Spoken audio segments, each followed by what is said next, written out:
All right. Good morning, everybody. My name is Zach Myers.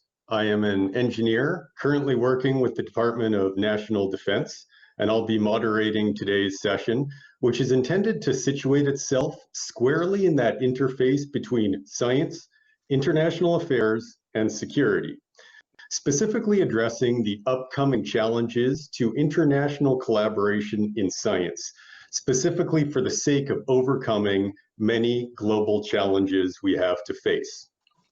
On behalf of CSPC, I'd like to thank all of you, both the panelists and the viewers, for joining us today.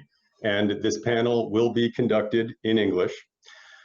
This panel, we are fortunate to have a nice mix of participants across 3 different countries, from Canada, from the US, and from the UK, all with a wealth of unique experience that spans beyond their national borders.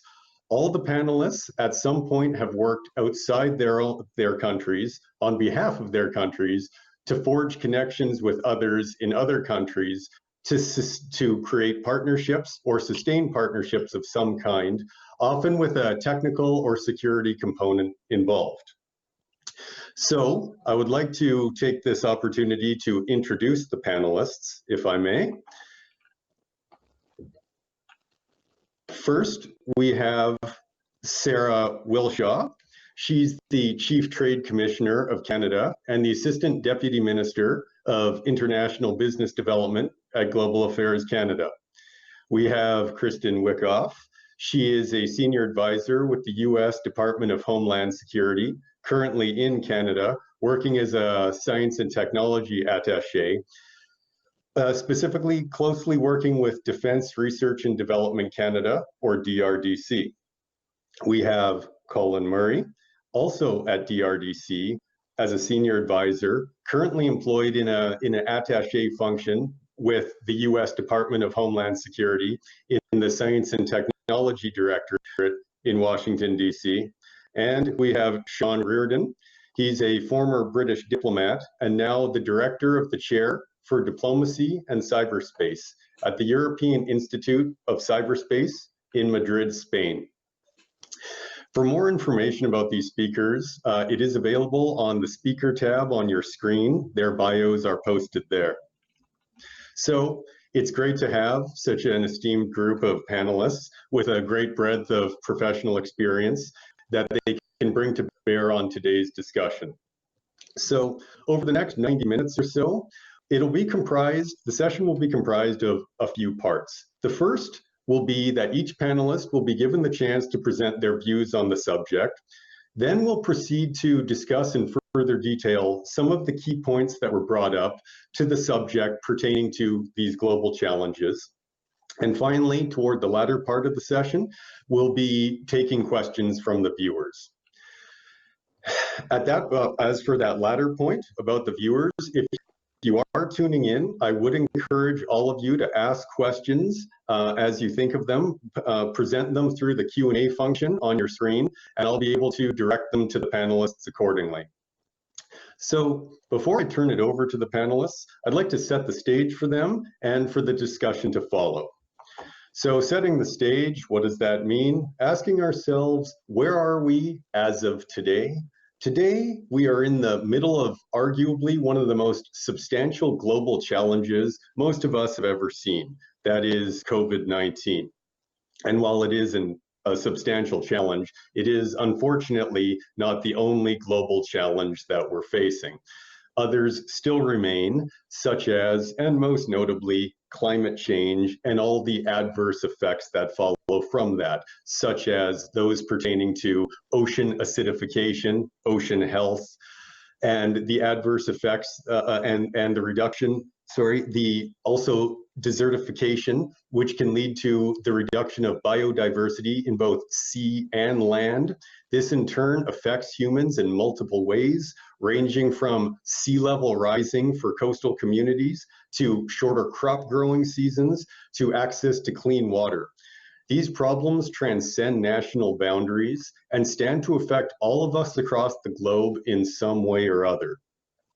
There's also the problems emerging from systems that humans have created, such as those pertaining to the internet and cybersecurity, or satellite networks and the governance of outer space. These global challenges will require global collaboration if we have any hope of reaching global solutions. So far, in this conference, over the recent days, there have been several great panel discussions speaking to the need for further collaboration in science, research and development, and innovation.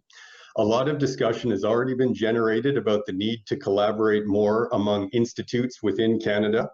However, here on this panel, given the professional work experience of the panelists, we're really looking at the importance of collaborating with others beyond our borders. So, as the world starts to open up after COVID-19, what will international scientific collaboration look like as we adjust to this new post-pandemic normal? How will we reprioritize if need be, what that would even mean? During this new period, the role of policymakers, and when it comes to foreign policy, foreign affairs, the role of diplomats will be particularly critical to facilitate the opening of the space for international scientific collaboration to resume. In this panel, the intention is to propose novel ideas or solutions to the current and near-term challenges. So, with that said, I'd like to turn it over to the panelists to hear their views. And we'll start with Sara. Please, over to you. Well, good morning, and thank you very much, Captain Myers. Bonjour, et merci pour votre invitation. C'est un grand plaisir pour moi de participer pour la première fois à cette conférence importante. So I know we're going to conduct this in English, but I think it's important to also salute our friends, our francophone friends. I am very pleased to be here this morning to address this question. It's really top of mind for all of us. How are we going to work differently and use science to tackle these global challenges, the big questions like climate change, or of course where we are now with the pandemic, while being mindful of security and evolving to kind of a new normal. So the first point that I want to make is that COVID-19 has really not only underscored the importance of international collaboration in science, technology, and innovation, but it's also enabled us to find new ways of working together. On one hand, the pandemic made it really plain to see how interconnected we are. If you think about the impact of a virus in one part of the world, quickly affecting communities hundreds and even thousands of miles away. On the other hand, we also see through these difficult times that we can really come together in a time of crisis in important ways. So we've witnessed researchers in government and private research centers in Canada and all around the world investing unprecedented resources in the study of a virus and in developing vaccines and working around the clock at speed to move novel laboratory discoveries into clinical trials in absolutely record time.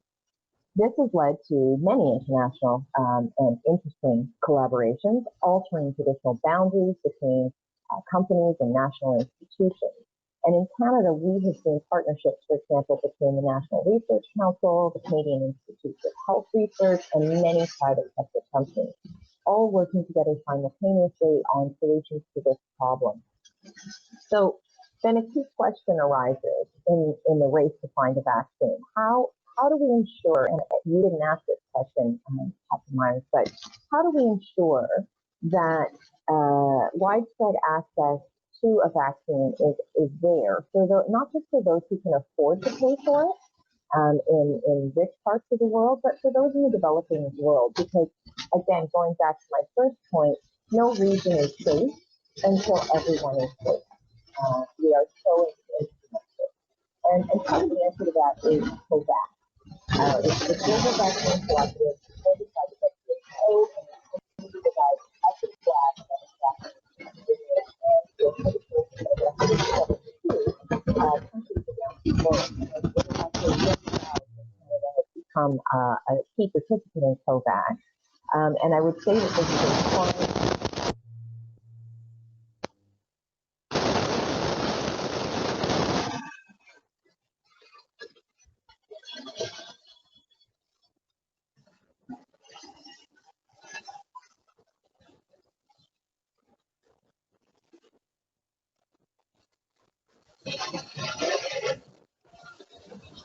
Sara, we're losing your audio here.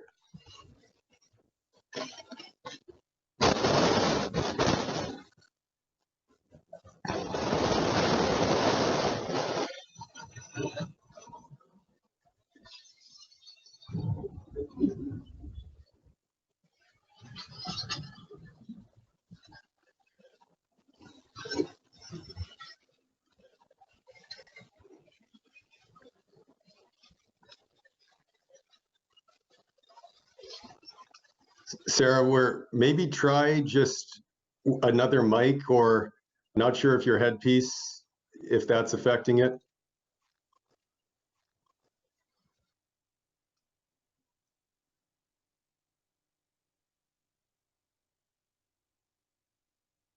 Try now.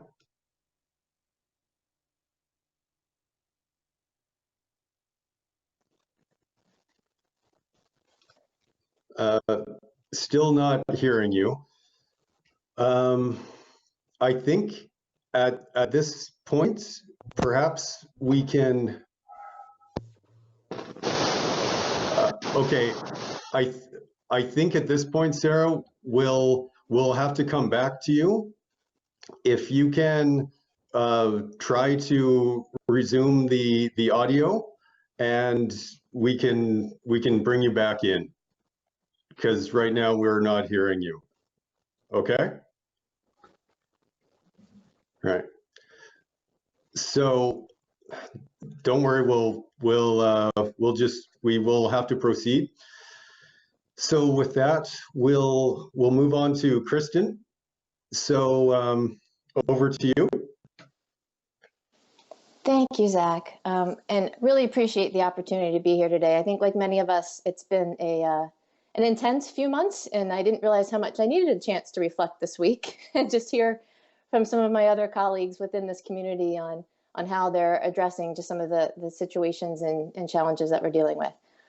As Zach mentioned, I'm with the Department of Homeland Security in the U.S. Just to set context, it is a large department, and people are sometimes surprised at just how broad the mission is. The department is focused on counterterrorism and homeland security threats, securing the U.S. borders and approaches, securing cyberspace and critical infrastructure, preserving and upholding the nation's prosperity and economic security when it comes to trade and our transportation systems, preparedness and resilience. The Federal Emergency Management Agency is within the Department of Homeland Security. And a foundational piece is really just strengthening, since there is such a broad mission and so many components to the department, just really strengthening that workforce and how we work together. Because the mission is so broad, and as Zach alluded to, we're addressing so many challenges that we can't do on our own. It really is recognized from the outset how important our international partnerships are, as well as science and technology. So from a partnership piece, I actually didn't realize that DHS is in 75 countries right now. It's one of the largest, it's the third largest civilian footprint of the US government. And with that, we have this DHS S&T mission. So I was launched up here in 2018 to really just try to expand how we are working with our foreign partners. COVID-19 is a perfect example. There's also lots of other areas that we've really been looking to see how we can tackle these together. DHS S&T, the other less known fact is that we do have a Science and Technology Directorate, trying to support all of the operations across all of these mission spaces. We were set up in 2003. We have national labs. We have centers of excellence working with academia. We have technical centers focused on particular clusters of technologies that are really germane and apply across the board at DHS. And of course, scientists, engineers, analysts, and program managers across a whole range of topics. So we were set up in 2003. By 2004, we had established an overarching partnership agreement with the Government of Canada, which I think is just really a great indication of, right out the door, how are we going to be able to work with our partners in the science and tech community to address a lot of these homeland security related challenges. So I've been here for about 2 years. It's certainly been a learning experience. This is a new position for us. S&T has one other position overseas, and that one is in London. I suppose for the conversation today, really two key tenets have really risen to the top for me, and that's the relationships, not just between the scientists, but between all the people needed to really support and enable cooperation and ultimately transitioning any type of solution we identify to end users. And this is kind of I was a little disgruntled by this. I wanted to be this international woman of mystery and ended up getting bogged down quite a bit in process. I think we all recognize, even within our own government organizations, how difficult it can be. And then you cross boundaries and there's a whole other level. So we really recognize the need to simplify things as much as possible. So we're focusing on the science and focusing on the discussions and focusing on the problems and not having everyone get frustrated trying to figure out, how do we exchange data or how can we share software or the like. So there's just been a lot of effort to that end. With COVID-19, obviously it's a huge public health crisis. FEMA within DHS is actually charged for coordinating a lot of our interagency support on that.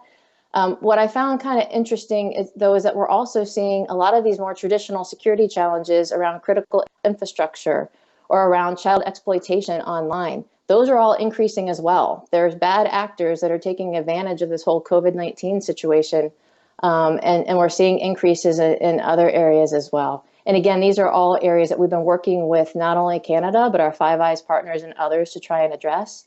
And this is just a whole other reason for us to improve and increase how we're doing that. I would say on the positive side, we realize how quickly we can get things done when you have to.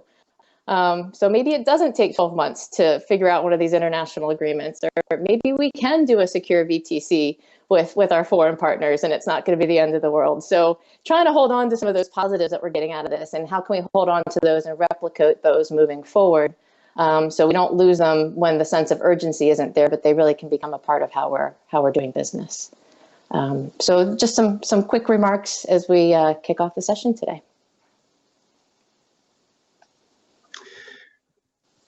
Great. Thanks a lot, Kristin. We'll just go back to Sara briefly. Can you just test your audio if you could? Yes. Hi. Can you hear me now? Yes. Great. Okay. So if you wanted to just continue where you left off, that would be great. I'm happy to. I had to borrow my children's gaming headset. So anyway, there we go. So I thank you. I was talking about the Trade Commissioner Service, and I apologize to my Trade Commissioner Service colleagues, because this is probably the most important part of what I was going to say. In any event, here we are adapting, and of course in the Trade Commissioner Service we have adapted as well. So people who are maybe familiar with the Trade Commissioner Service, they know that we are a group of 1,200 professionals located in 160 countries, or 160 offices, I should say, across Canada and around the world. And we work with Canadian companies, from startups to SMEs to multinationals, opening export markets and looking for foreign direct investment. And that's true. It's a big, big part of what we do. But what you might not know is actually that we have a number of science, tech, and innovation officers located across Canada and in key cities around the world, whose job it is to actually help Canadian SMEs and other organizations to develop and access the technologies and intellectual property, capital, commercialization of their expertise to become both more competitive at home and more successful on the world stage. So even before COVID-19 started, our network had started to modernize the way that we work for ourselves and for our clients. But of course, we had to kind of accelerate that digital transformation and use a whole host of new tools to deliver services like virtual trade missions and virtual outcalls. And so we do the majority of our work now in the virtual space, of course, and that has allowed us to connect innovators from coast to coast to coast across Canada, but also around the world. And so just as a sample, in the first half of next year, we are planning to host virtual meetings with India, Brazil, Japan, the UK, Germany, and South Korea. That's just the first half of the year. So wherever in the world we find the best science and technology opportunities for our Canadian clients in whatever leading edge sector, maybe that's quantum computing or artificial intelligence or the biosciences, our network is there and ready to help virtually. So my last point is, and I think Kristin was getting at this too. This is, as we've opened up these new avenues for collaboration in science and technology and innovation, it's also exacerbated some existing trends and aggravated some risks. And in a general sense, of course, we can't underestimate the significance of being forced online quickly, kind of overnight, the implications of that shift for our economies, for cybersecurity, but also for human rights, gender equality, and inclusion. In the context of international research, of course, we know that there are, as Kristin said, some bad faith actors who are looking to exploit vulnerabilities and target our research, infiltrate networks, and they do this, of course, to gain economic or national security advantages. So I want to be super clear that Global Affairs Canada and the Government of Canada strongly supports both open science and international research collaboration, including by Canadian universities. But all research organizations need to be very, very aware of the risks and apply best practices and use existing tools, such as the Safeguarding Your Research portal, which is, I think was announced in September. By the Government of Canada and universities working group. So going forward, we really need to, this is going to be the trick. We really need to balance the pursuit of new science, technology, and innovation with and the collaborations through open science and research, but with a precautionary approach that makes sure to protect the researchers, the data, and our networks. So thanks very much for bearing with me, and I'm looking forward to the discussion. Thank you very much, Sara. So now we'll move on to Colin. Please, over to you. Yeah, thank you very much, Zach. And this is good because I think I'm going to be able to build on what we've heard from Kristin and Sara. It's a good segue, unrehearsed segue. And of course, I'm excited about this subject. I think, well, first of all, talking about my job is something I really enjoy. I enjoy doing. I'm going to, in this short intro here, there's three things I want to hit on. Just talk about the role and what it's like in terms of that science broker, the role that we're playing between Canada and the US with my position. I also would just reflect on some of the changing landscape, maybe a bit of a background to what's going on to COVID and the epic nature of the change that we're in, and then talk a bit more about what the trajectory might be in terms of science diplomacy.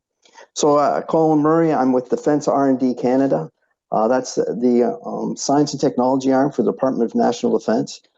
So there's a lot of activity goes on there. We've got about 1,400 folks with labs across the country. One point that not everyone is familiar with is the extent to which D&D has, and DRDC is accountable for science and technology arm within the public security realm as well.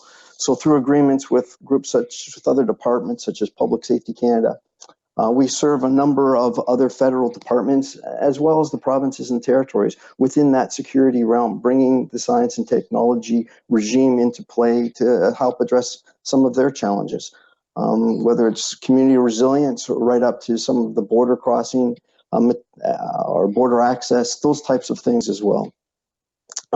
In my job, it's been a fascinating run for me. I started my career when I was 18. It was Cold War. And I was with the Air Force flying in the North Atlantic, and then moved that career right through, working with NATO, working with other multi-country coalitions, right through to the War on Terror. And in there, I also had the privilege of I call it my hardship tour. I did 3 years flying with the United States Navy out of San Diego with the West Coast Fleet. So it's been quite a run. And now I'm into something on the science side, and it's always impressed me the degree to which the excitement and the trend is there and the interest.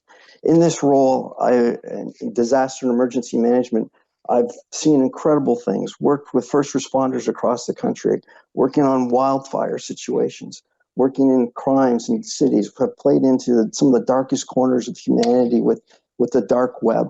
We've also played and felt the impacts of opioid consequences of opioids and help communities build resilience and then respond and recover from disasters.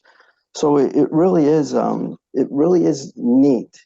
And it's not always something that I think folks think about, but it's really neat the extent to which science is a catalyst to bring all these elements together. They bridge all these factors to play to truly help the resilience of our country, whether it's in just working against natural disasters, but also malicious type activities, and also support the economy and trade, especially cross-border, which is where a lot of our focus is right now in our agreements between Canada, Defence Research and Development Canada, and DHS, Science and Technology. So we had an earlier discussion on the extent to which Kristin and I work together as kind of counterparts. As my role, I'm embedded within Department of Homeland Security and their Science and Technology arm. And not only am I playing the liaison role, but one of the really neat parts is I'm in the chain of command.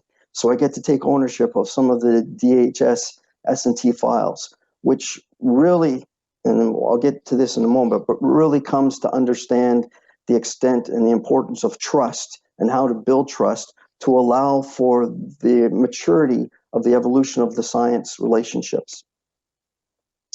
And now in terms of the landscape, and I know COVID is very dominant right now, and it's I don't not at all underplay the horrific impact in a global context of where we're at with COVID. But it's important as well to remember what has been going on in the background and what was going on before COVID. And we're in a period of absolute epic shift, whether you talk about climate change, and Sarah's referred to a bunch of these already. The 5G, artificial intelligence, and the degree to where we're struggling with ethical challenges, the social inequities and public trust, the polarity, the social discord, all of the complexities associated with the extent as we come to understand the interconnected nature of the rate of change of technology and how all those things play.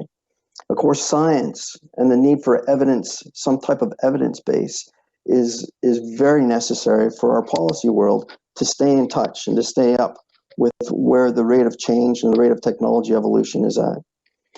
So that this plays into a role that I consider my primary role, I suppose, which would be one of more of a science broker. And again, I think the trade commissioners referred to how it is our obligation in that context, in the diplomatic sense, of finding the best solutions for our country. In fact, one would argue that if we're not looking outside our borders for solutions to take on some of the most pressing domestic challenges, then perhaps we're probably being negligent. And we're not leveraging, certainly to the advantage of our citizens in terms of lives and livelihoods, we're not giving them due regard. So I'll end on that note there. I think that science diplomacy is coming out of COVID will be a massive growth area, and that there's elements of competencies that the science world needs to embrace in terms of communications, the ability to communicate and ensure that there is relevance in the policy decision space. And also throw in the need for courage to grab opportunities to lean forward. This is the time because the risks that we're up against are so monumental that we really need to be leaning forward. So with that, Zach, back to you. Thanks for that opportunity. Thanks a lot, Colin. All great points. I'm sure we'll talk more about science diplomacy, as you mentioned it, later on in this panel. So now moving on to Shaun. Over to you, please. On something Colin said there, and this probably reflects my background as a political diplomat, dealing with always working in political sections or political departments in the foreign ministry. We talk a lot about science diplomacy, but we seem to put the emphasis always on the science, and we don't talk very much about the diplomacy.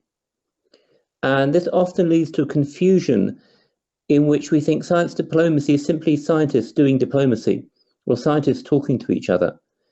And we don't distinguish between the policy role and the science. I mean, you can think about this in something like climate change. the science of climate change are the scientific debates among experts, among the scientists about the fact of climate change, about the extent of human involvement and so forth. The policy is what we do about it. And the policy inevitably involves balancing of lots of different economic, social, and scientific issues. But you can't just rely on the science in the policy making, nor in the international negotiation, which means that countries accept your policy. I think we see the same with COVID-19. We've seen a series of governments, including the British government, which have kind of sought to avoid responsibility for decision making by saying they're following the science, when in fact for most of the time there's not been a great deal of science to follow. The science has been developing, and in any case the science does not decide the complex policy issues balancing the economy against social problems, against medical problems. So I think we're going to see this. This is an important aspect to think about when we're thinking about science diplomacy. We need to give more attention to diplomacy and how we do diplomacy. And I think we also see this in the conflict between agendas. We've spoken about the global issues like desertification, like climate change, and of course, pandemic disease. Another very important agenda, and it's an agenda which is quite interesting because the issues are interdependent. No single country can deal with them. You've got to have collaboration between governments, but collaboration has to go beyond the governments. So increasingly in these issues, the important role is played by non-government actors, non-state actors, whether it's companies or whether it's non-governmental organizations or even individuals taking advantage of new technologies. And that means we need to develop a new kind of multi-stakeholder diplomacy, in which diplomats are not just talking to other governments, they're engaging in this broad range of stakeholders. But at the same time, we still have geopolitical agendas. And the geopolitical agendas get in the way of the global issues agendas. And again, we can see that with COVID-19. If we just think about the origins of the disease, the phylogenesis of COVID-19, which is essential for understanding how the disease developed, how it spread, and what we can do about future pandemics. This ought to be a scientific issue, but in fact it's a deeply geopolitical issue as governments play the geopolitical blame game, trying to avoid responsibility for their own inability to manage the crisis. And that, for me, I think suggests a major challenge for diplomacy and for diplomats is how can diplomats create the neutral platforms in which scientists can get on with doing their work, doing their scientific exchanges without being shackled by the geopolitics or influenced by the geopolitics. I think just a couple more points I would make is the impact that we're seeing that COVID-19 has had on diplomacy and the way we do diplomacy. I don't think it's anything new. I think what we're seeing with COVID-19 right across the board is it is accelerating and exaggerating pre-existing trends. We were already digitalizing diplomacy, just incredibly slowly and incredibly badly.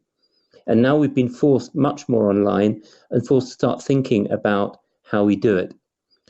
And what happens next will depend on what the new normal post-COVID is going to look like. And there I think we're not giving enough thought to this. What are the kind of international protocols we're going to have to negotiate to reduce vulnerability to pandemics in the future? Are we going to start introducing health checks comparable to security checks at airports? And if you carry a bomb onto an aircraft, you might kill 200 odd people. If you carry a virus, you could lead to thousands dying. Surely we should be taking this more seriously as well. And how does that affect the way that diplomats operate? So I think that there are a whole series of issues we're not really thinking very hard about, which we're going to need diplomats to negotiate, and we're going to need the diplomats to be much better informed by the scientists, so that science diplomacy in fact becomes an engagement of scientists with diplomats, each of them doing what they do best. And as I probably annoyed all the people doing science diplomacy, Zach, I think I'll stop there before I get in more trouble. Hey, thanks a lot, Shaun, for that great input from the diplomatic perspective. And the plan is to come back to these points, all of them. So thank you, all of the panelists, all raised so far, just in your 5-minute bits, raised many good points. Now, what we'll do is actually build on them a bit. So Let's get into just some more details about this. We're clearly living in a complex time, and we're in the middle of a very substantial crisis. Knocking on wood, we might be overcoming this in the near term. And so we need to consider, in this post-pandemic normal, what would the priorities have to be? And some of you already touched or hinted at this, but I'd like to really address this a bit more directly.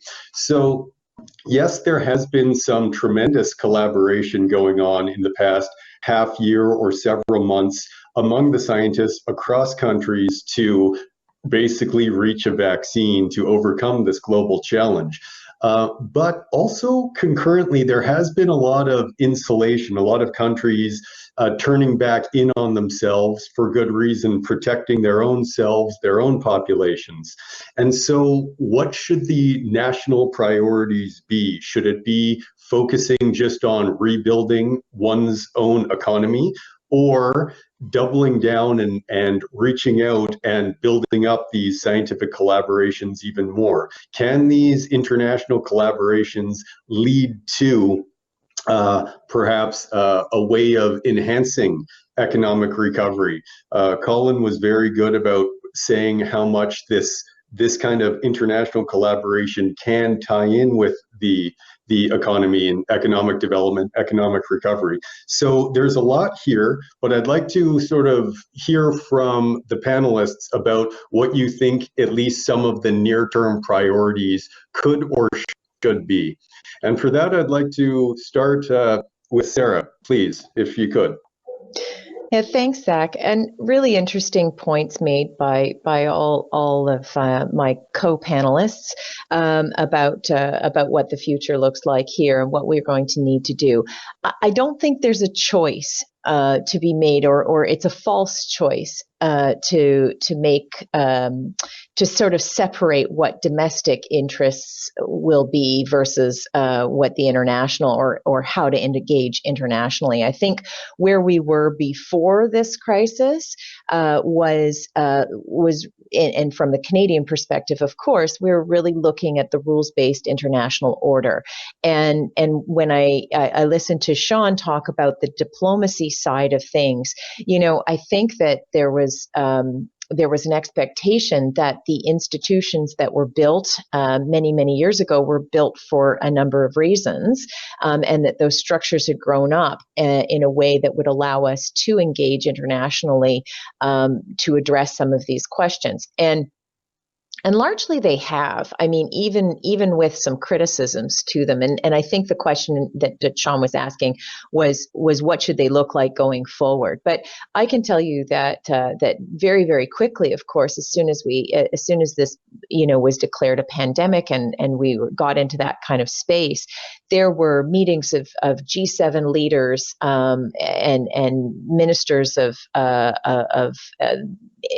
economy and health and finance, all coming together, G7, G20, through the WHO, through the WTO, and then other groups as well that were formed to tackle the challenge specifically, or to have conversations about supply chain, about working together, about making sure that people had access, development ministers, everybody at those levels were trying to find ways to engage very quickly. And they did. And there are some of the structures worked very well, and in other cases, we found that we needed new structures or ad hoc structures. So I guess the question to my mind from that perspective becomes, what do you do with those? And Shaun's right. Maybe there's a re-examination that needs to take place in the postmortem that says what works and what didn't work, and how are we going to capture the best parts of these things. But the priorities, I think, of all governments, and we're hearing this from all over the world, is that economic recovery part. It is, there's safety, security, health. Those have got to be the top things. Then there's economic recovery, getting people back to work and making sure that people can connect. And as great as it is to connect virtually, of course, you lose something. And the face-to-face interactions, that sort of stickiness that comes from people actually meeting in rooms, isn't the same. And so I think that there's going to have to be a good close look at that. In terms of the other piece that I'm thinking that is really interesting, and it's not only a priority for Canada, and you would have heard this in the speech from the throne not too long ago, but you're also hearing it from our European counterparts and others, is this notion of building back better. And so that's not just on the health side and basic economic recovery, but it's talking about resilience. And I think that's a really important question to dig into as well. And it also captures climate change and sort of how do we strengthen the institutions, the organizations, the diplomatic connections, and the whole system, as well as our scientific connections to be ready to answer the next question.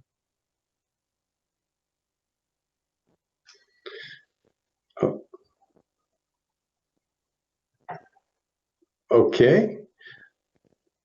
Hang on. Great. Does anyone want to build on that? What their view on what near-term priorities would or should be? Zach, I'll jump in on that. Great. It's one of these things, we kind of postured this discussion, but then people start talking and all of your pre-thoughts kind of get blown away. And I really appreciate some of the things that Shaun's come out with, and Sara certainly. My thoughts would be in this time of an accelerated focus and accelerating focus on that dynamic of science and policy and the integration in a collaborative sense internationally. That things are so interrelated that the question of what is your priority is a really tough one to answer, because if you prioritize something, it supposes that you're putting less emphasis on something else. And I'm not sure that we're at a place where we can actually say this is the priority, though I understand certainly lives and livelihoods and the economy are all what we need to be saying at those strategic levels.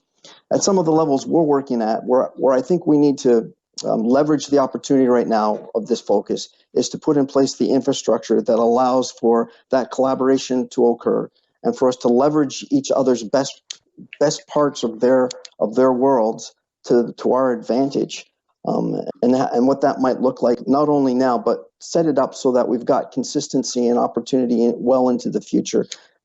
Because the rate of change suggests that the state we're in right now could hopefully we'll get past COVID, and we will get past COVID, but the rate of change is probably not going to decelerate as we move forward.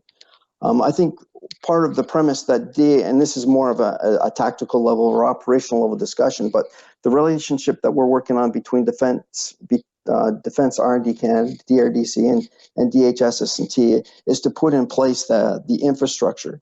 Certainly, there's the opportunity the tyranny of the present to deal with what our crisis is right now and to grab the low-hanging fruit to attend to those. But the need to set up the institutional relationships that allow for long-term trust within this space of science and diplomacy is where I think we really need to put some emphasis. Thanks. Great. Thank you. So just building on this point about, Shaun, yes, over to you.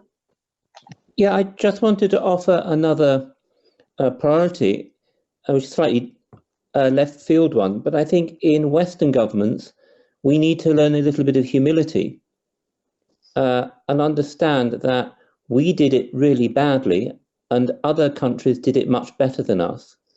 And that just as in 2008, 2009, our reputation for being competent economic managers took one hell of a battering, our reputation for managing our societies and managing health issues has now taken another battering. And when we talk about rule-based systems or rule-based international community, I think we must also bear in mind that these rules were Western rules imposed on the rest. And going forward, we've got to learn how to accept other people shaping those rules as well as us, and finding ways of engaging other countries and other cultures in producing rules acceptable to all, not just what seems good to us. So I would set that as another priority, perhaps a little bit of humility, realizing we no longer run the world. Thank you. Thank you very much, Shaun. So all good points. One other thing I'd like to bring up from a slightly different point of view about these priorities. Clearly, we speak about the need for collaboration. Colin spoke about the need for infrastructure, and forging these connections is vital. Consider this. Now, we're in the middle and overcoming a very large crisis.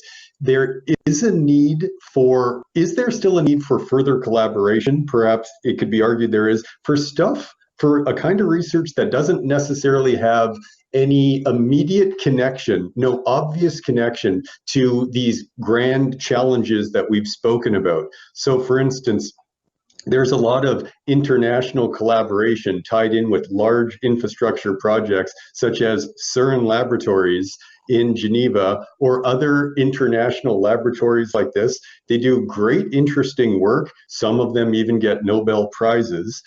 But some who work outside of that area, looking from the outside, might question what relevance is this to, say, immediate concerns pertaining to safety, security, health, right? One thing that can be said about the history of science is filled with instances where the discovery, the immediate social impact of the new discovery is not quite clear, but over time, it develops into something that can have tremendous social value. Also, these international collaborations do also foster just greater connections between the countries. So even though the nature of the research might not be exactly directed to overcoming these challenges we've spoke about, can there still be argued that there's a need for it, or what priority should this be given? That's the question. So does one of the panelists want to address this point?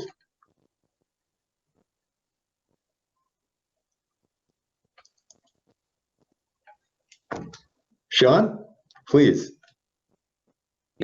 I'll kick off very briefly. I think it's worth bearing in mind that the engineers and the politicians in history tend to get forgotten. And we remember the great writers and the great pure scientists and their great innovations. And there is a kind of sense of what's the purpose of preserving mankind if we're not doing the great scientific and the great artistic things? It's a kind of justification of a species that otherwise is pretty damaging. But I think if we're going to have these scientific collaborations, you've got to do the diplomatic spade work first. You've got to have a basic level of understanding. You've got to create the environment which can happen. I think the CERN is there because of the European project. It's much more difficult if you're trying to deal with countries with different geopolitical objectives or in geopolitical competition with each other. CERN functions because these European countries are all moving in more or less the same direction. So I think that if you do have this as a priority, and I would, you still need to build up or create the environment that makes this kind of international collaboration makes it possible in the first place. Great. Thank you. Yeah, we've already touched on the role of Sara. Yes. Oh, sorry, Zach. I didn't mean to jump in there, but just very quickly, it's what you just asked about CERN and kind of whether research for the sake of it in terms of collaboration is worth it. I think it's what Colin said earlier. You know, we need to leverage the ideas of others. We don't know what tomorrow's problem is.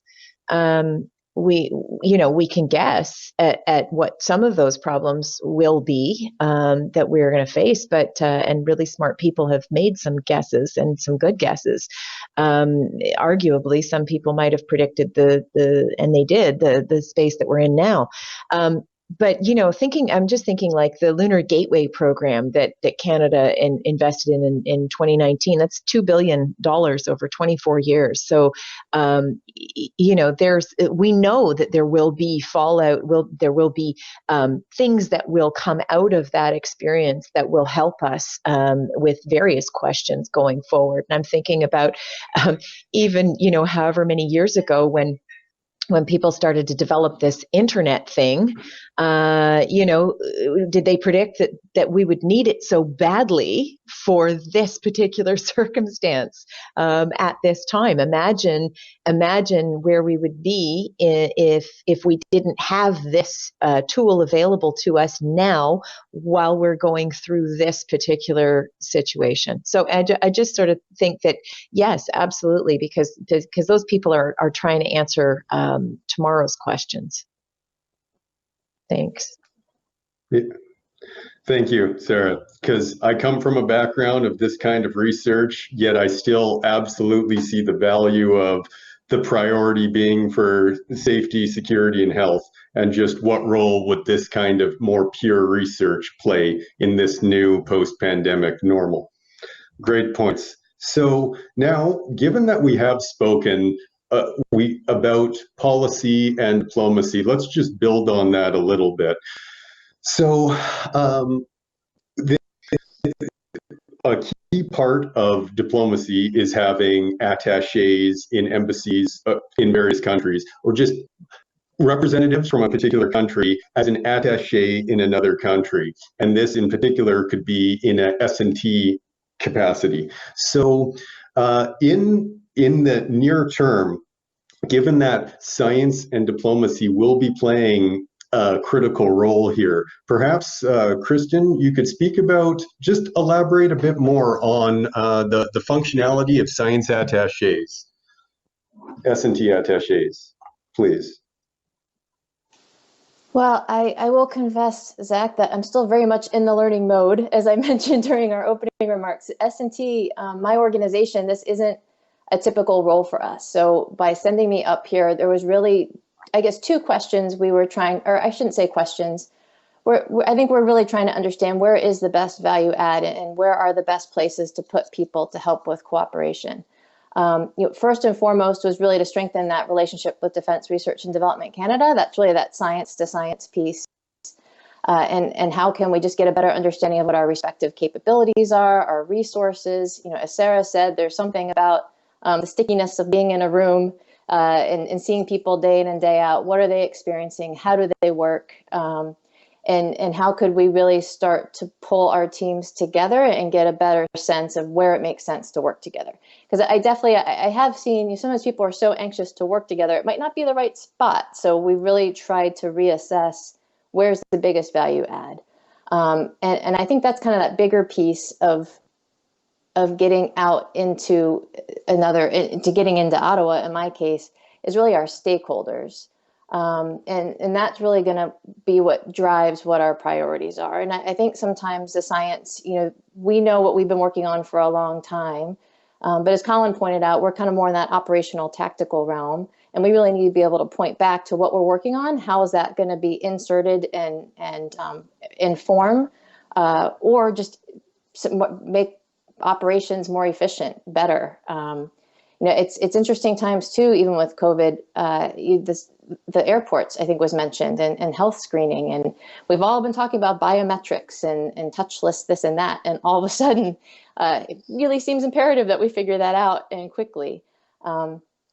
But as we've all discussed, it's not just the science. The science is there, but it's how do we implement it?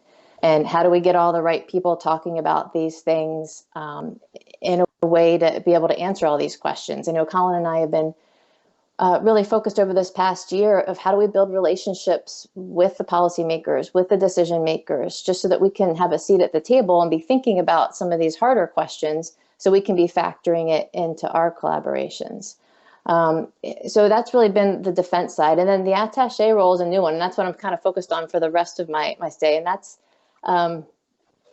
Shaun hit on it well. It's not just the science, it's not just the government, it's this broader, it's industry and it's academia. And frankly, it is just, I'm learning more about the US government being in Ottawa than I probably was in DC. You get a whole bird's eye view, I think, of things that sometimes you don't get when you're in your home organization day in and day out. Yeah, I've made some great connections across the interagency partners, whether it be defense or folks within DHS. Again, kind of that stakeholder piece. What are they wrestling with? What are those big issues that they're working with their partners on? And how can science kind of be backbenching a little bit and seeing what we might be able to do or apply? A lot of it's been a communication exercise, I feel, that like I said, I mean, S&T, no one really even knows DHS has an S&T organization. We feel like we're busy and we think there's good stuff being done, but is it getting to the right people? Or it's getting to the person it was designed to get to, but it might have applicability to 20 others. And how do we just raise the profile of that? There was a comment, facilitate the opening of, just facilitation and connections and dot connecting. There's so much going on. And honestly, I wasn't sure what the value would be of being here. But it's just remarkable how much you do get to see it in these different circles of where there's connections we didn't even know that there were. And we're really seeing some fruit coming out of that, how we're engaging with industry, how we can help support universities working together around topics that we're both trying to focus on. So that was a bit long-winded. As I said, this is kind of my moment to reflect. You get so busy, caught up day to day on the doing, but how are things shaping? And again, this has just been a unique year all around, I'm sure, for many of us. So those are just some of my rambling thoughts. Thank you very much, Kristin. You're one of the few people who can speak with firsthand experience about that. So that's great. Colin, do you have anything to add to that? Kristin did a great job. Yeah, the one connection, and it talks to some of the things that Shaun raised, and Kristin definitely pointed out, is the extent to which we're trying to posture science earlier in that policy decision loop. And I'll give you a quick example. One of the governance committees between Canada and the US at the senior levels that oversees many of our challenges in cross-border security involves immigration, CBSA, RCMP from the Canadian side and their counterparts, and others. We're at the table with them for that purpose, is to be informed by where their needs are, but also to offer them opportunities of insight through elements such as tech foresighting and those types of things, to bring it to the table so that that awareness is present much earlier in their decisions. I think if we look at some of the challenges we're having now, and Sara pointed it out, the science was there, but there's a lot of issues, and whether it's diplomacy on how we get it into that decision loop at the right time, whether it's the science communication and their ability to bring it forward, all those things are at play. So that's part of what our role is, and an area that we are focusing on at this point. Thanks for that. Anyone else to add? Okay, so now we'll move on to another topic, and then we'll steer it over to questions from the viewers, because they are accumulating. But the last theme I want to address is tied in with security. So, and the role that the modern technology has had to fill over this past year, that clearly we've been managing to make do, keep business going through remote means, but as has already been mentioned before, functioning through these remote means work, but it's not quite the same as that face-to-face. Now, the face-to-face time is good for just forging and building trust, as was already discussed, but there could also be security concerns here, which I'd like to discuss. Basically, how we conduct business through remote means when there might be security concerns involved. And also what I'll say is security, Sara mentioned it, that there is a an emphasis on wanting to be open to research, but also being aware of the security concerns. So whether we're talking about universities collaborating with each other or private industry or governments, that trust has to be built up over time. And how do you address these security concerns in the situation that we're currently in, especially with the technology that we're using? So perhaps I'll direct this to Shaun, if I may. Yeah, I think the first problem we have is that we tend to forget we always had security concerns. I mean, like Colin, I began my career in the Cold War, or albeit in embassies rather than doing exciting things like flying airplanes.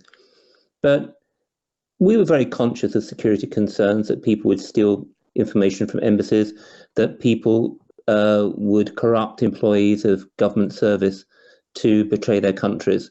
It's always been an issue.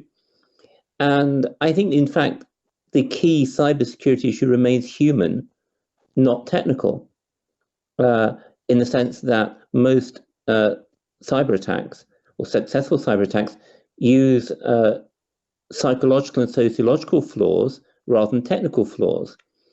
We use spear phishing, we rely on people's passwords not being set properly, other bad practice by human operators. So it's very much a human as much as a technical issue. We can build our technical security, but it's the humans who tend to let the technical security down. The number of attacks actually using technical flaws or zero-day exploits is a fairly small percentage of the problem. I think also the idea of building, how do we build trust? I suspect, in fact, we're going to go back to the kind of diplomacy we did before civil aviation. Whereas instead of flying people around the world, which is very expensive, it's very time consuming, we make much better use of embassies. We make much better use of people like Colin and Kristin, who can build up those personal relationships. And the people at headquarters and the people doing the technical stuff will meet much more online, in online gatherings. So you get a new kind of hybrid diplomacy. It's very much like it was when I first joined the diplomatic service in the 1980s, when embassies were much more self-reliant. They did a lot more of the work, and they were responsible for that face-to-face cultivation of leaders, as Kristin was talking about, cultivating leaders, cultivating policymakers, making sure you're getting alongside them, and you're able to advise your government on that basis. And I suspect actually it's going to make for better policy making. Leaders can often fool themselves on the basis of relatively limited contact with foreign leaders that they understand them. I don't think we'll ever forget George Bush looking into the eyes of Vladimir Putin and seeing his soul, which I think at the very least suggests that George Bush needed to change his glasses before his next meeting. I think diplomats posted abroad don't make those mistakes because they meet people on a regular basis. So I think that's going to be part of the problem with how we deal with security, part of the problem how we deal with the trust issue. But I think also we need to stop using ready-made, off-the-shelf technologies to do diplomacy. And this includes things like Facebook, things like Twitter, other social media platforms, which were not designed to help diplomats. They were helped to monetize data and make Zuckerberg even wealthier than he is. We shouldn't be surprised if they don't work very well for us. So one of the challenges, I think, for diplomats going forward is to sit down with the technicians, sit down with the software designers, and start explaining what they need in their platforms and getting stuff designed for them. I think perhaps the final point I'd make is the problem of trust in platforms at a global level. When we're having these global meetings online, how can you trust the platform? Who controls the platform? And I wonder if this is a role we're going to finally make United Nations useful, and that a digital United Nations starts providing reliable and trustworthy platforms that member states do trust to do their online work. That's a bit long, I'll stop there. No, that was great, Shaun. Thank you for that. Anyone else want to build on that, the security concerns that we might be facing in the near term? Well, Zach, can I jump in? course. Sorry, yeah, Shaun makes great points, and no surprise, he's got lots of experience, and I would just say that he's 100% right, and it's why I mentioned that we have science, tech, and innovation officers in key locations around the world. We actually have I think 15 or 16 MOUs with other countries for research collaborations of different types. But the real value of having those folks around the world is exactly what Shaun said. It is to be able to advise our government partners, our universities, our research institutes, and all kinds of, and our companies, all kinds of other stakeholders about the ground realities, and then to know and understand the sort of opportunities and I guess the available options to protect and what you're working on, but also to create those kind of trusted platforms. I love the idea of the UN creating a system for diplomacy that's purpose built. I think that would be terrific. But the other thing is to make sure that we don't lose the accessibility that has been created by these other ways of connecting and these platforms. So you've got to strike a balance there. But I just wanted to say that I 100% agree that the folks who are on the ground know best the realities that people need to take into consideration. Thank you, Sara. So Colin, you had something you wanted to share? I think this is we could spend the whole time, I think, on this subject. It's pretty complex, and the comments that were just brought forward provoke many more thoughts. And I could probably listen to Shaun. One day, Shaun, in your hills there in Spain, I'm hoping to come visit and have a couple of beers and extend this thought. One of the challenge that I see moving forward, and we talk about diplomacy and other things in the context of more of a public sector. But as we move into where I see the future and where I think we most of us see the trajectory is that whole of society context. It was raised earlier, Sara, you raised the ideas around resilience. And the way forward there is certainly one that embraces the potential of all elements of society. So when we talk about diplomacy and collaboration across border, and then we bring in that security element, knowing that it's the private sector, it's not the public sector where much of that is being achieved and much of the breakthroughs are occurring. That's a really tough nut to get my arms around, to get to thinking. I'm sure there's others who have ideas, but that's one that I think will continue to provoke a lot of challenges for us coming into the future. Great. Thank you all for those great words, insights.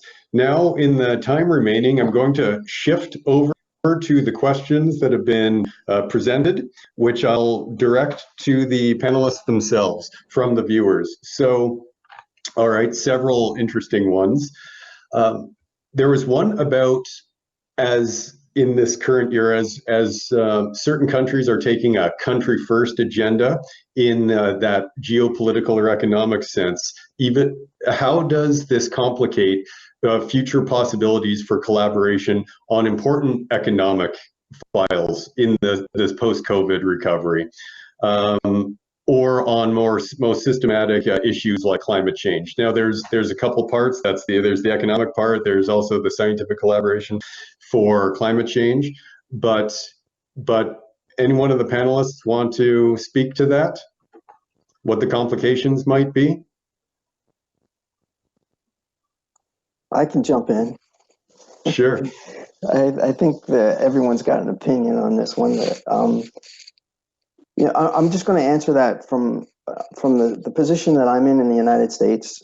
Have been for 4 years. I think my first month was when the election happened. I'll remember that day, and you can imagine what it's been like being in Washington, D.C. since then. And I get this question actually thrown at me quite often: is how are you working together given all of what we're reading in the media?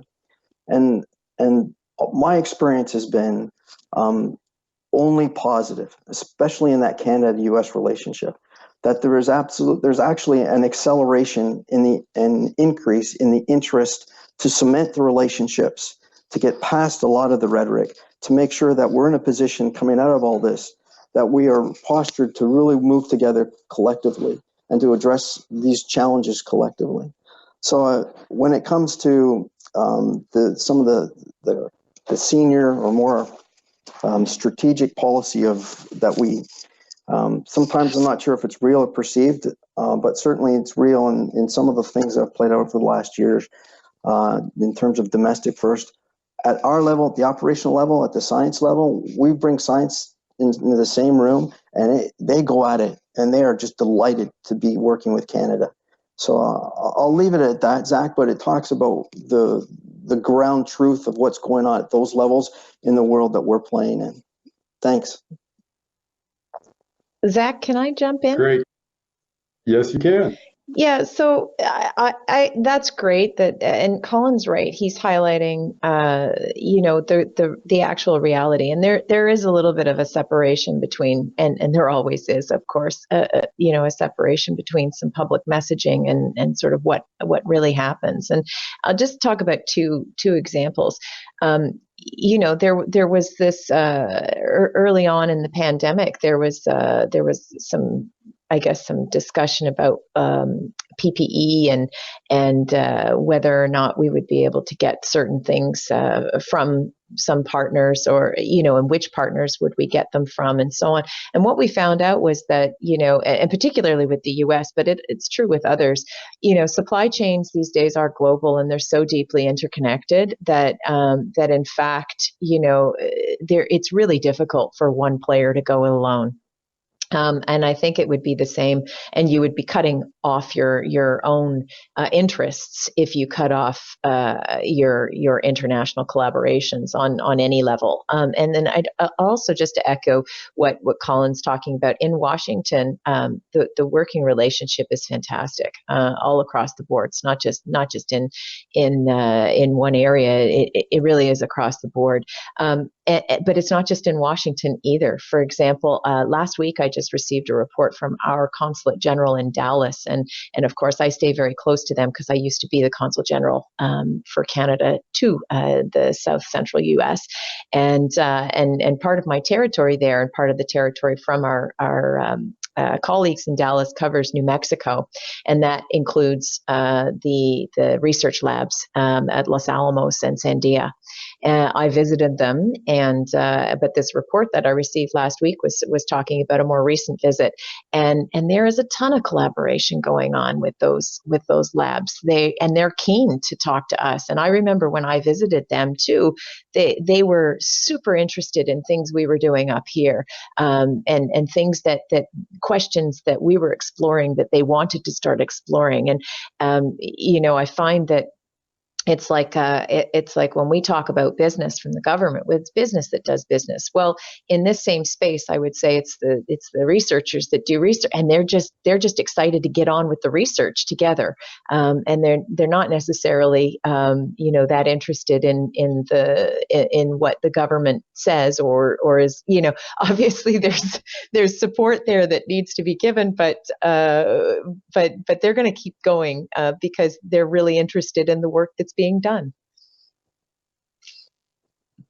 Zach, could I very quickly? Yes, Shaun. I think the other Absolutely. thing to bear in mind here is the role of the international community of diplomats.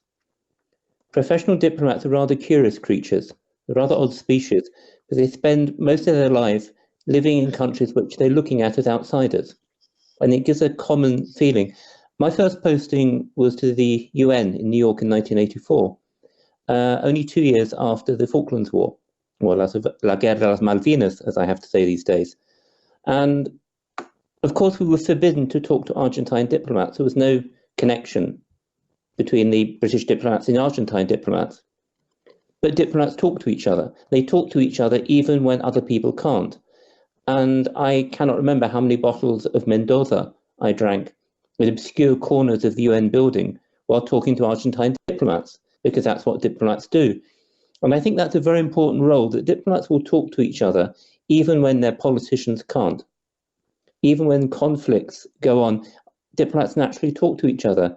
And again, Colin and I mean, while Colin was flying aircraft, presumably to attack the Soviet Union, I was spending a lot of my time drinking vodka with Soviet diplomats, maintaining the conversation. So I think that important role of the diplomatic conversations helped to mitigate the more nationalist postures taken by some politicians. That's some good insight from some firsthand experience, Shaun. So thanks. Now we'll build on that a little bit. Another question from one of the viewers, speaking about the good points you've made, Shaun, about the role of diplomacy in science diplomacy. And does the responsibility lie a bit more with the scientists or with the decision makers? I mean, I think this is kind of a debate that has been brought up, and what are the main considerations that need to be taken into account? You've spoken to this a little bit, and how can this be effectively communicated? That it's clear that the science is being properly weighted in this whole decision-making process, and that it's followed. So maybe you could elaborate on that a bit. I think we need to distinguish between science and policymaking and what scientists do. And also bear in mind that very often when a scientist starts talking to policymakers, he or she stops being a scientist and becomes a policy advocate. And policy advocacy is very different from doing science. So I think we need to be very careful about these distinctions. We've seen it with COVID-19, where I suspect that some scientists are tempted by the idea. They like being on television, they like being on the radio because it's good for funding. They're human. We're all human. That's why we're having the audacity to give our views to this panel on questionable grounds. I think we need to remember that there are different roles and they're performed in different ways, and that decisions are primarily political and geopolitical. And geopolitical and political decisions have lots of factors in them, not just science. I kind of remember 1968 because I was 7 at the time, but I don't remember the Hong Kong flu that struck the world in 1968 and proportionately killed more people than COVID has. And the reason I don't remember it is governments decided not to do anything about it. They took a different policy decision and they decided to accept the casualties and keep the economy going, I imagine because of in the context of a Cold War. But it's just an illustration that these are political and geopolitical decisions that are being made. They're not scientific. You need to maintain that distinction. So I don't know if that answers the question. It's good, Shaun. So anyone else? If not, we can move on to, there's still plenty more questions. Zach, just real quick from Colin. Yes. I agree with Shaun in terms of science has to be being nervous about getting into that policy advocacy space, but I do believe science has to find a better way for due consideration to be given to the science within that policy context. Both sides have to come into it, but I think we need to have a look at the way we publish and the competencies of science in terms of communications. Those things are I think it's a great question, and it's not answered. We need to explore it much deeper.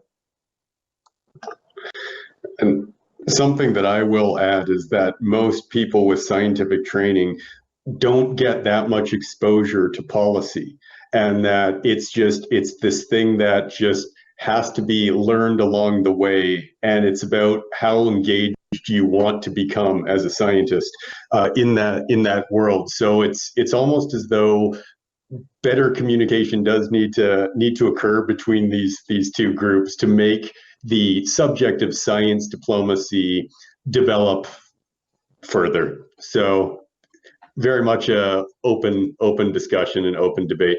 But we'll steer on to another question from the viewers.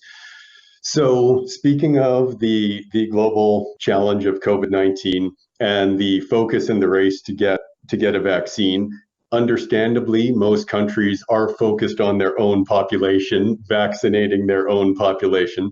The question that gets brought up is whether or not those in the developing world will be relegated as a second priority.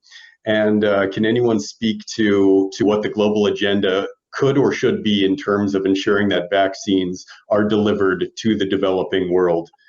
Anyone want to address that? Throw their views out? Well, Zach, sorry, Shaun, you go ahead. Go for it. So I was just going to say, I mean, I mentioned this in my opening remarks, that there is the COVAX facility that has been created with 172 countries and folks making some pretty significant investments, including Canada, in that. And the reason for that is exactly that. I think we recognized early on, and I can tell you because I was part of some of those discussions globally, that we, first of all, none of us are going to be, it's not this, we're not going to conquer this virus. I mean, maybe we never will, but we're certainly not going to get into a real normal, whatever that might look like, until everybody has access to a vaccine here. And so this facility was created specifically for that reason, and people have or countries have taken positions in it, not only for their own populations, and those that are able to take positions anyway with any of these vaccine suppliers are doing so, but the idea is to make it available globally, even for those that aren't in a position to jump to the front of the line, and so. Fairness is certainly part of that, but there's also a whole host of challenges that also need to be overcome in terms of distribution networks and cold chain, and some of these vaccine candidates need to be stored at minus 70, minus 80, and there are very few places, even in highly developed economies, where you can do that. A lot of that is in research facilities or hospital settings. And so, Shaun said really early on that humility is important here, and that we don't all have the solutions. I'll tell you from serving in India that there's a country that comes out with a lot of creative solutions just by virtue of the challenges that they face on a day-to-day basis operating. I think it's very true in many parts of the world that have to be creative and in finding their solutions. So working together to make sure that everybody has as fair an access and equitable access to these solutions is certainly part of it was part of the starting point for Canada. Great, thanks, Sara. Shaun, did you have something you wanted to add there? Very quickly, I think we're going to have a global governance issue here. So whatever the good intentions, some countries are going to get access faster and be better equipped and have better infrastructure that enable them to take advantage. But I think we're also going to have national governance issues. There are going to be some countries in the world where the distribution of vaccines is going to be decided by corrupt or by authoritarian regimes, which is going to cause its own problems. Interesting points. So now, in the remaining minutes that we have in this panel, I'd like to just do one final round from the panelists about final remarks. So perhaps something that you've picked up from this discussion that you'd like to leave us with, maybe spending one or 2 minutes just on that. So we'll start with Sara, please. Oh, thanks. Wow. I think this has been a really fascinating discussion. I mean, it starts off with global collaboration and the value of that. And I think all of us have spoken to the value of that and wanting to see that continue and maybe be made more robust. And as I think about some of the big questions which you posed to us at the start, Zach, we're not going to have those answers on our own. I mean, maybe we'll have some part of the answer on our own, but certainly, others have a lot to show and a lot to contribute to those big questions. They're global questions. How we do that, I think, has come out in this discussion, and I think that's been really interesting.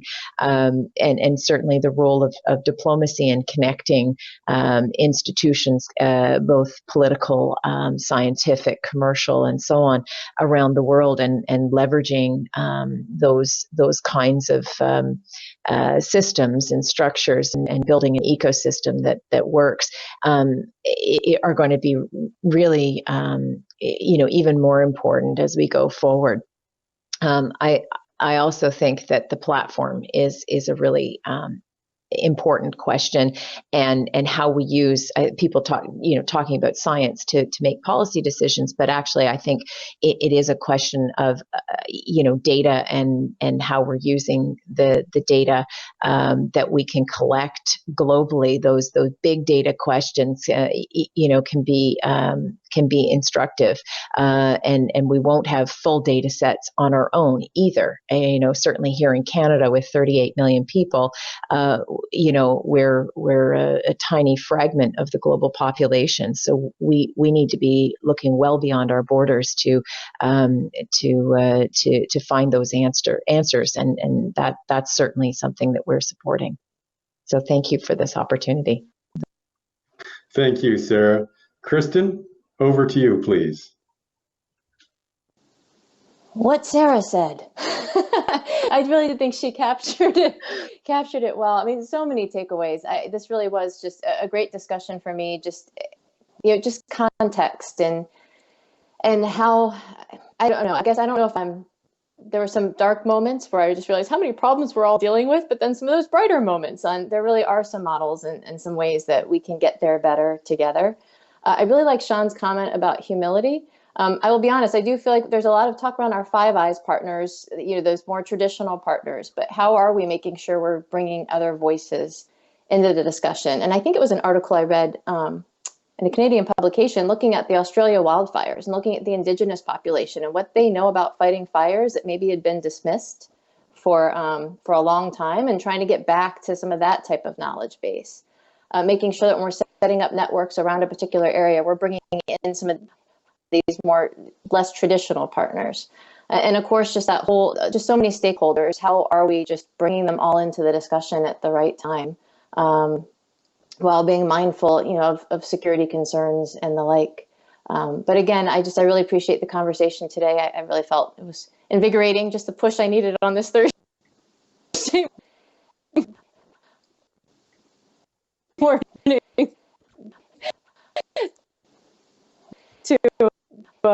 to just see where we can plow ground, and of course dealing with our current situation, but also looking ahead to what's coming next. I think the comment was made that it could have been a surprise, but still somewhat caught us off guard. So while we're addressing COVID-19, how are we bringing the right people together to really anticipate and be able to look at what's coming down the pike, in addition to some of those, of course, climate change and those that are right at our doorstep. So again, just thank you all, and really appreciate the questions as well from the participants today. So thank you.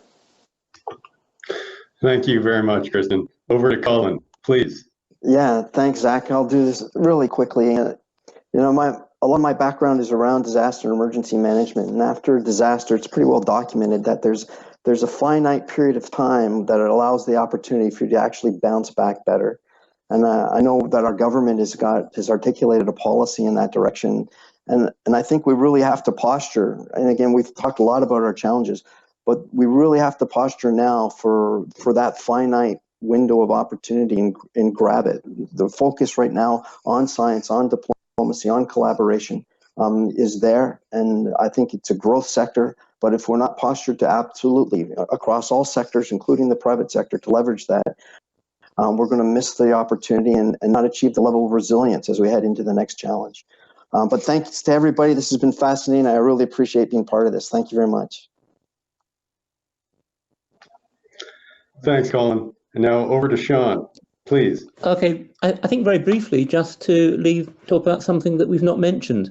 And that's the importance of the big companies as geopolitical actors in their own rights.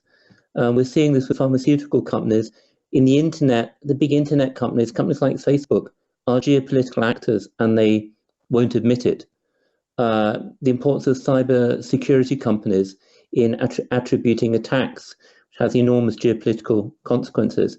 So I think one of the next challenges is going to be how to persuade the big companies to acknowledge their geopolitical role, and how we engage them in the geopolitical debates, in the regulatory debates, as actors in their own right. And I'll just leave the thought that the Danes, of course, appointed an ambassador to the tech sector, who was promptly poached and recruited by Microsoft to be their ambassador to the European Union. Microsoft pays more. I'll leave it there. Great, thank you. So we're running out of time. What I will just say is all great points, some very complex subject matter. I think we did our best to try to cover a lot of things about how to move forward on this. And so the last thing I'll say is thank you to all the panelists and the viewers. And also, as a reminder for the viewers that when we close off this session, there is a survey that will pop up on the screen. It takes literally about 30 seconds to complete. If you could do that, that would be very appreciated to the conference organizers. And with that, thank you again to both panelists and viewers, and all of you, have a nice day. Bye.